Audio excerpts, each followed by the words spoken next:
किसी व्यक्ति के बारे में जानना है तो हम उसके आसपास के वातावरण को देखकर बहुत कुछ जान जाते हैं, और अगर हम उस व्यक्ति की डेट ऑफ बर्थ जानते हैं, उसके जन्म का समय जानते हैं, तो उसकी पूरी जिंदगी का विश्लेषण भी अच्छे से कर सकते हैं।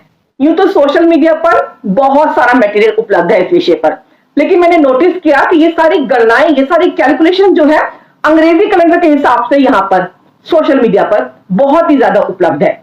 हमारे हिंदू पंचांग, हमारे वैदिक शास्त्र की जानकारी के अनुसार यहाँ सोशल मीडिया पर जानकारी बहुत ही कम मात्रा में उपलब्ध है।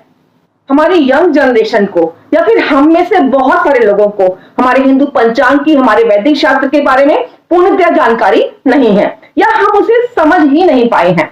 हम अंग्रेजी कैलेंडर को ही फॉलो करते चले आ रहे हैं। इन वीडियोस के जरिए मेरी एक छोटी सी कोशिश है कि आप अपने जन्म के दिन को देखिए, अपने जन्म के समय को देखिए, अपने जीवन के बारे में, अपने आसपास के लोगों के जीवन का आप अच्छे से विश्लेषण और बहुत ही आसानी से विश्लेषण कर पाएंगे। आप चेक कीजिए अपने हिंदी कैलेंडर में आपका दिन कौन सा बनता है। ये आप सभी के लिए एक नया और रोचक विषय तो होगा ही, इसके साथ ही साथ आप बहुत ही खास जानकारी आपको आपके जीवन काल की प्राप्त होगी। एक्चुअली जिस दिन हमारा जन्म होता है वो दिन हमारे लिए बेहद खास होता है। अगर हम अपने जन्म के इन अंकों को, इन नंबरों को हिंदी कैलेंडर के साथ जोड़कर देखते हैं तो हम अपने जीवन के बारे में गहन अध्ययन तो करेंगे ही, साथ ही साथ अपने वैदिक शास्त्र को, अपने हिंदू पंचांग के बारे में भी भली भांति जान पाएंगे। जैसे अंग्रेजी का कैलेंडर होता है वैसे ही हमारा हिंदी का कैलेंडर भी होता है। पंचांग यानी कि 5 कारकों से मिलकर बना हमारा हिंदू पंचांग, तिथि, वार, योग, करण और नक्षत्र।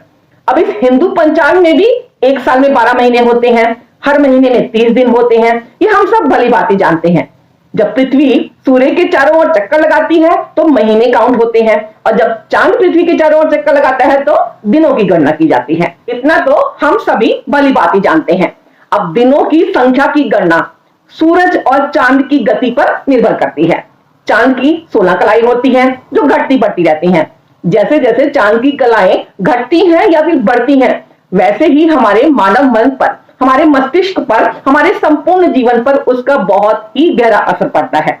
और इसी के अनुसार ही पूरे महीने को 2 पक्षों में बांट दिया गया है, जिसे हम शुक्ल पक्ष और कृष्ण पक्ष के रूप में जानते हैं। 15 दिन शुक्ल पक्ष के और 15 दिन कृष्ण पक्ष के। शुक्ल पक्ष और कृष्ण पक्ष के पहले 14 दिनों को प्रतिपदा से 14 तक के नाम से जाना जाता है। शुक्ल पक्ष का 15वां दिन पूर्णमासी कहलाता है और कृष्ण पक्ष का 15वां दिन अमावस्या कहलाता है। अब इस तरह से देखा जाए तो हिंदी कैलेंडर में एक माह में 16 तिथियां होती हैं। दिन तो वही 30 होते हैं, लेकिन तिथियां 16 होती हैं, जिनमें से एक दिन अमावस्या का होता है और एक दिन पूर्णमासी का। बाकी के 28 दिन, जिसमें से 14 दिन शुक्ल पक्ष के और 14 दिन कृष्ण पक्ष के, लेकिन इन दोनों 14 दिनों को ही हम प्रतिपदा से 14 तक के नामों से काउंट करते हैं। अब आपने किस दिन जन्म लिया है, शुक्ल पक्ष में या कृष्ण पक्ष में? शुक्ल पक्ष की द्वितीया को या कृष्ण पक्ष की षष्ठी को?